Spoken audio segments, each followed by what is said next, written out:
Today we're looking at Cassette Beasts. This game came out April 26th and I've been playing it daily for the past 4 to 5 days.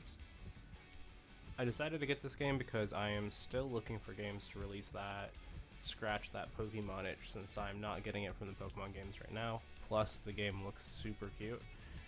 Aesthetically, I definitely have to give the game an A+ for the aesthetics of the game. The 2D art for the game is absolutely adorable. I love the design for all of the characters I've come across so far. I also love the entire idea of the cassette players. It's also very fun combined with the recording and transforming. The monsters don't make much sense, but I feel like the game puts itself in a setting where that doesn't matter. So next we'll jump to sound. I think the music is fantastic in the game. The overworld stuff. I guess the best thing I can say about that is when I stop to listen, I'm like, yeah, that's pretty chill. But for the most part, when I'm getting into everything, it doesn't distract me from the game. But it also doesn't feel like odd or quiet. I do love the music that has the vocals. I don't know if this is only in the town, only when you go into the gramophone, because like I haven't actually stopped to be like, all right, when does it start, when does it stop? I've noticed it when I like fast travel back to Harbor Town, and then I know that it's present after I leave the Gramophone Cafe. But I don't know if it just like plays to the song's conclusion, plays until I leave Harbor Town. Anyway, song with the vocals is great. If anything, I could say that it distracts me from playing, but that's, again, I just will like listen to the song and I'm like, man, this is a good song, and then I keep playing. It's not a problem, but I just want to throw that out there, I guess. The voice lines, while only being partially voiced, are wonderful to have and well done for what they are. I honestly don't know if I would ever want fully voiced lines of dialogue for this game. It feels like it would be, or it feels like it would bog things down a lot, because well, I don't want to speak for everybody else, but for me, I see a character, I go talk to them, and I guess they even, like, as part of the game, they have you talking to characters for rumors and things like that. And there's a lot of like those little bits of dialogue, so to have especially all the like NPCs voice, that would be weird. Maybe you could do it for like all of the partner characters. I don't know. It seems like there's a lot of text dialogue that maybe it, you know, bogs you down and feels a little bit more monotonous to get through. It doesn't really matter too much since it isn't actually here.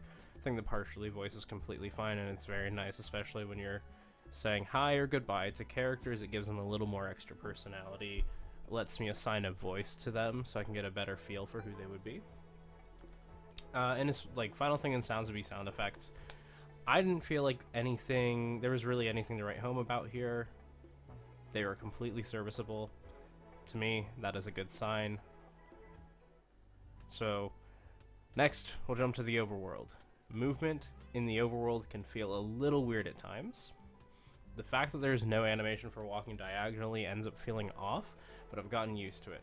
That is something that annoys me in every game that it's not included in. I don't know why, but my brain just can't get over it. Jumping in the overworld is fun and has led to a lot of times where I get to places I shouldn't be yet because I've stacked a bunch of boxes or barrels on top of each other. Or sometimes, once you get the wings, I don't know if I'm intended to get to some of these areas, but there have been some things that seem very sketch that I've glided to. And that kind of leads into the next thing, which is the abilities you get from certain monsters. As an idea, I think they're very enjoyable, but the execution leaves something to be desired. The degree at which you descend with the wings feels a little too steep. There are a lot of platforms that are obviously the correct platform for you to be gliding to, but there are some where it just feels like you're just barely landing on the ledge. And it feels like I could easily be messing those up and falling off and having to repeat things over and over again. Maybe there is more leniency, or the way it's worked is made in such a way that like that actually doesn't happen and it just always looks like you're going to be close. I don't know, but that's been my experience so far. I also think that the bullet charge it makes sense that they bound it to the B key, which is the run key, prior to getting the bullet charge, but I wish that it were bound to a different key, because there are times where I try to use the sprint or the run after getting the bullet charge because I played the game for hours previously, And now I have the bullet charge. Instead of running up the stairs, I've bullet charged off the stairs, off a cliff, and now I have to go all the way back around.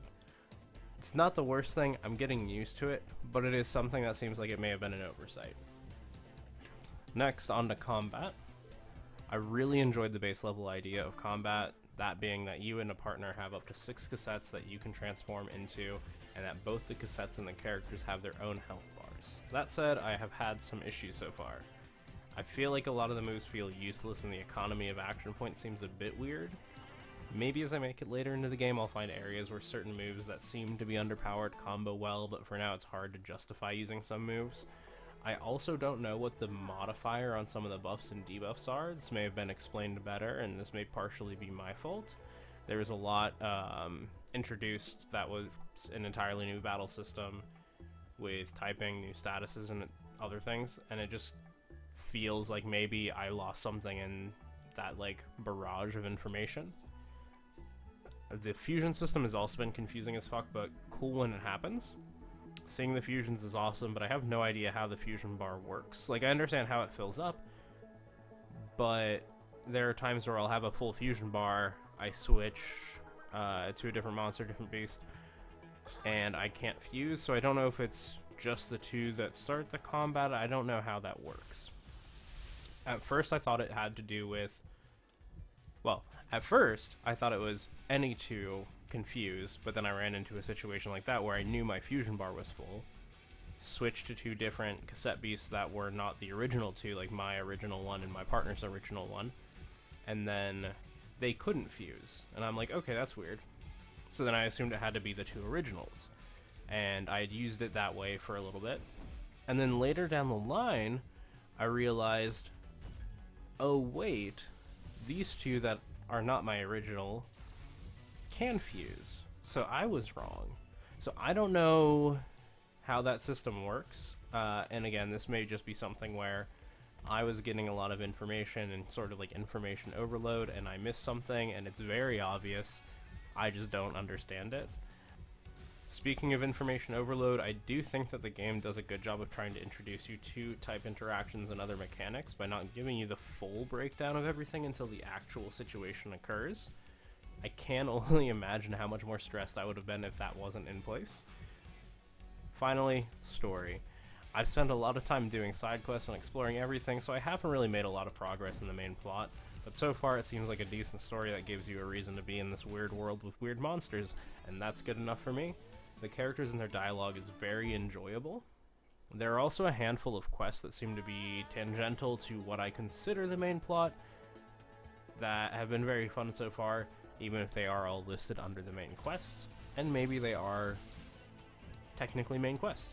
Overall, I've really enjoyed my time with the game so far. I am hopefully going to play to conclusion. If I do, I may create another video if my thoughts change at all, or if there's anything I feel I could share.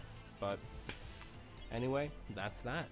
Thanks for staying to the end. I appreciate you watching. If you want to see more, please subscribe. You can let me know what your thoughts of the video are by either leaving a comment below or giving it a like or dislike. Thanks again, and I will see you next time.